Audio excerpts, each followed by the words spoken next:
Hello student, this is the question number 2.12 from atomic structure from chemistry NCERT class 11। इस question में बोल रहा है कि एक मेटल सरफेस है और जिससे इलेक्ट्रॉन एमिट हो रहे हैं और वेलोसिटी है उसकी जीरो, मतलब जो इलेक्ट्रॉन एमिट हुए हैं काइनेटिक एनर्जी जीरो।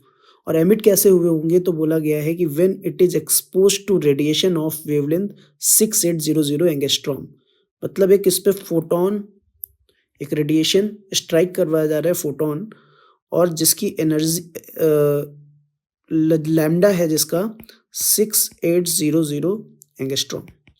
और जब इस पे स्ट्राइक करता है तो ये इलेक्ट्रॉन एमिट करता है और इलेक्ट्रॉन की वेलोसिटी जीरो है, तो मतलब इसकी काइनेटिक एनर्जी जीरो है। और इस मेटल का अपने को वर्क फंक्शन कैलकुलेट करना है।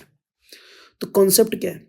कॉन्सेप्ट ये है कि ये इस पे जो जो ये फोटोन है जो स्ट्राइक कर रहा है, वो जब स्ट्राइक करता है तो उसकी एनर्जी W में और काइनेटिक एनर्जी में डिस्ट्रीब्यूट हो जाती है। लेकिन यहाँ पे काइनेटिक एनर्जी जीरो है, तो मतलब पूरी की पूरी एनर्जी किस में चली गई है?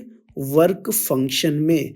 हम लोग ऐसे लिखते हैं काइनेटिक एनर्जी, और ये जीरो है तो E equal to W nought, मतलब यहाँ पे वर्क फंक्शन डब्लू नॉट की एनर्जी जो हो जाएगी, जो E फोटोन की एनर्जी है उसके इक्वल होगी।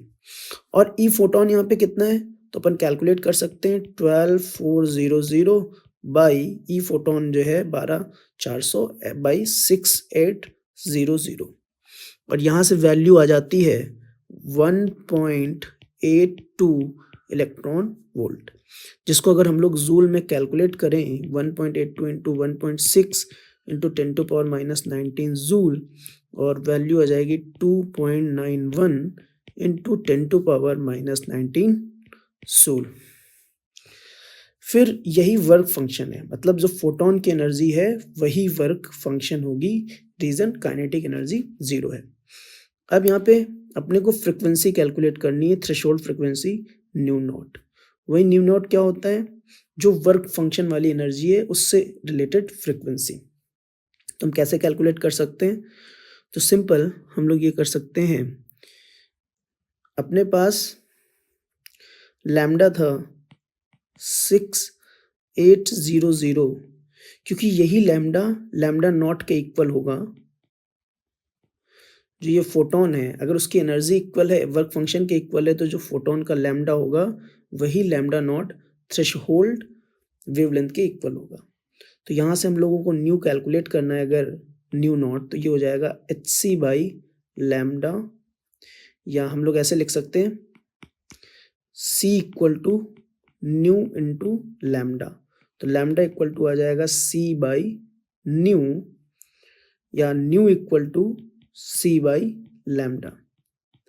तो 3 इंटू 10⁸ और लैम्डा है 6.8 इंटू 10⁻⁻7। तो यहाँ से वैल्यू कैलकुलेट हो जाती है लैम्डा की 4.41 इंटू 10⁻14 हर्ट्ज।